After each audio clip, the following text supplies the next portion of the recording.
সবাই বাড়িতে ফিরে দিন কয়েক পরে কি সুন্দর বাচ্চা তাই আলোচনা করে। শাশুড়ি বলেন ঝিকে, কপালে তো নেই, যা জুটেছে তাই নিয়েই কাটাতে হবে। ইঙ্গিতে বোঝা যাচ্ছে যায় কার দিকে। মা কি শুনছেন? বৌমাকে বলে শাশুড়িকে, কি শুনবো? কি বলছো? তিনি ভালো বোঝেন না। ওই যে আপনার ছেলে ডাক্তার দেখালো আমাকে, নিজেকে, তার রিপোর্টে কি আছে শুনেছেন কিছু? আমি শুনবো কার কাছ থেকে? আমাকে কি কেউ বলে?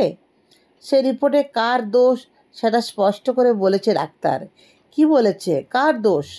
আপনার ছেলে সমস্তই জানে। আজ অফিস থেকে এলে দেখবেন জিজ্ঞেস করে। মানে? তার মানে? তুমি নিজে জানছো না, ছেলে সব জানে? আমি জানি। জানো যদি বলতে কি হয়? এটুকু অন্তত জানি দোষ আমার নয়। তার মানে কি বলতে চাইছো? ছেলের সব দোষ? কার নামে কি বলছো তুমি? এত দুঃসাহস! সাহসের কথা নয় মা, আমি তো বলিনি। তিনি বড় চিকিৎসক বলেছেন তিনি। ঘরে ঘরে কত আছে অমন হাতুড়ে, ওরা আর কত চিনবে কে বাঁজা কে আটকুড়ে। চিকিৎসক? ওহ, পরে দেখা যাবে ওসব। ছেলের ফের বিয়ে দিলে প্রমাণটি পাবে। বেশ, তবে তাই দিন। উফ, ভগবান, বাঁজা বউ ঘরে এনে এত অপমান! মুখে মুখে কথা বলছে, সমানে সমানে হাতে মাথা কাটবে কি না তাই বা কে জানে। সব সহ্য হয়, শুধু বাঁজা ঢুকলে কানে এক মুহূর্ত থাকা যায় না সেখানে। এ কি নিজে মেয়ে ছিল? শুধু তো একে কি করে একথা বলে অপর মেয়েকে? কোথায় আড়াল পাবে, কোথাও অতঃপর দাঁড়াবে, একই তো জায়গা। সেই কলঘর আজও যদি চোখ থেকে আগুন না পড়ে, কবে পড়বে?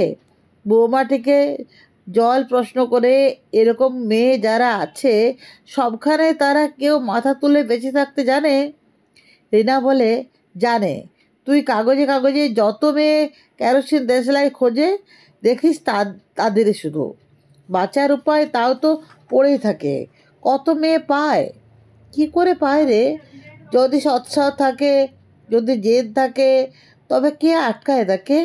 ঘর চায়, বড় চায়, কিন্তু মরা ছাড়া যদি অন্য রাস্তাঘাট না দেখায় তারা, কি করবি? কি করব বল? কি করব তখন?